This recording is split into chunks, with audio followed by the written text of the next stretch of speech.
Maharashtra CM పీఠాన్ని అధిష్ఠించేది ఎవరు అనే ఉత్కంఠకు తెరపడింది. దేవేంద్ర ఫడ్నవీస్ పేరును మహారాష్ట్రకు కాబోయే ముఖ్యమంత్రిగా బీజేపీ హైకమాండ్ ఫైనలైజ్ చేసింది.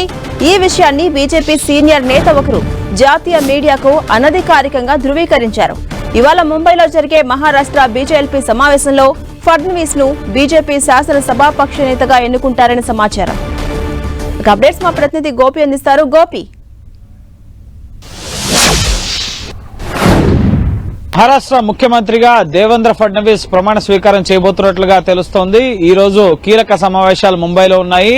ముంబైలో ఈ రోజు బీజేపీ శాసనసభాపక్ష సమావేశం జరగబోతోంది. బీజేపీ శాసనసభాపక్ష నేతగా దేవేంద్ర ఫడ్నవీస్ ను బీజేపీ ఎమ్మెల్యేలు 132 మంది ఎంపిక చేయబోతున్నారు. అలాగే ఇటు మహాయుతి కూటమి నేతల సమావేశం కూడా జరగబోతోంది.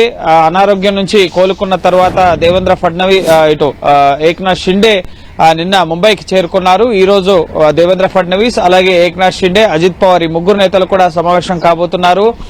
ఇప్పటికే బీజేపీ అధిష్టానం అమిత్ షా, నరేంద్ర మోదీ ఎవరినైతే బీజేపీని సంబంధించి ముఖ్యమంత్రి అభ్యర్థిని ప్రకటిస్తారో దానికి తన మద్దతు ఉంటుందని చెప్పి ఏక్నాథ్ షిండే స్పష్టం చేసిన పరిస్థితి ఉంది.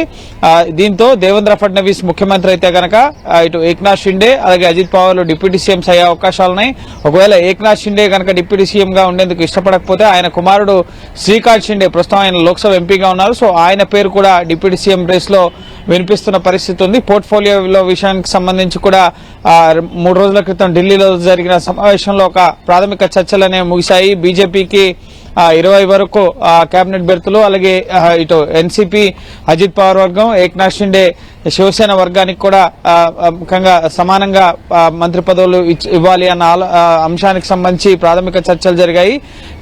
ఇటు హోంశాఖకు సంబంధించి ఇటు ఏక్నాథ్ షిండే శివసేన వర్గం తమకు కేటాయించాలని చెప్పి కోరుతుంది. ఆర్థిక శాఖ ఎన్సీపీ అజిత్ పవార్ వర్గం కేటాయించాలని కోరుతుంది. అలాగే కీలక పోర్ట్ఫోలియోలు బీజేపీ వద్ద కూడా ఉండే అవకాశం కనిపిస్తోంది. సో ఈ రోజు మహారాష్ట్ర ముఖ్యమంత్రి ఎవరు అన్నదానికి సంబంధించి ఒక అధికారిక ప్రకటన వెలువడే అవకాశం ఉంది. డిసెంబర్ 5వ తేదీన సౌత్ ముంబై ఆజాద్ మైదానంలో భారీగా వైభవంగా ఈ మహాయుతి ప్రభుత్వ ఏర్పాటుకు సంబంధించి ప్రమాణ స్వీకార కార్యక్రమం అక్కడ జరిగే అవకాశం ఉంది. ప్రధాని నరేంద్ర మోడీ సహా బీజేపీ పాలిత రాష్ట్రాల ముఖ్యమంత్రులు, కేంద్ర మంత్రులు, అలాగే ఇండియాకు సంబంధించిన కీలక నేతలంతా కూడా మహారాష్ట్రలో ప్రభుత్వ ఏర్పాటు కార్యక్రమం ప్రమాణ స్వీకార కార్యక్రమానికి హాజరయ్యే అవకాశం కనిపిస్తోంది. సో ఈ రోజు బీజేపీ శాసనసభాపక్ష సమావేశం మధ్యాహ్నం 1 గంటకు జరిగే అవకాశం ఉంది. సో ఒకవేళ మహాయుతి కూటమి నేతల సమావేశం ఈ రోజు జరిగితే గనక బీజేపీ శాసనసభాపక్ష సమావేశం రేపటికి పోస్ట్ పోన్ అయ్యే అవకాశం ఉంది. కానీ 2-3 రోజుల్లోనే ఇటు 5వ తారీఖు లోపే ప్రభుత్వ ఏర్పాటుకు సంబంధించి ఒక నిర్ణయం అయితే వెలువడే అవకాశం ఉంది. మరోపక్క మహావికాస్ అఘాడీ నేతలు ఇటు శివసేన యూటీబీ సంజయ్ రౌత్ శివసేన ఎంపీ రాష్ట్రపతి పరిపాలన విధించాలని చెప్పి డిమాండ్ చేస్తున్న పరిస్థితి ఉంది. మహారాష్ట్ర ప్రజల్ని కూటమి మోసం చేస్తోంది, ముఖ్యమంత్రి ఎవరన్నది నిర్ణయించకుండా తాత్సారం చేస్తోంది, ఈ కూటమికి అధికారంలో ఉండే ముఖ్యంగా అవకాశం లేదు, సో ఖచ్చితంగా రాష్ట్రపతి పాలన విధించాలని చెప్పి ఇటు సంజయ్ రౌత్ కానీ అలాగే ఇటు ఆదిత్య ఠాక్రే కానీ ఇటు రాష్ట్రపతిని కోరుతున్న పరిస్థితి.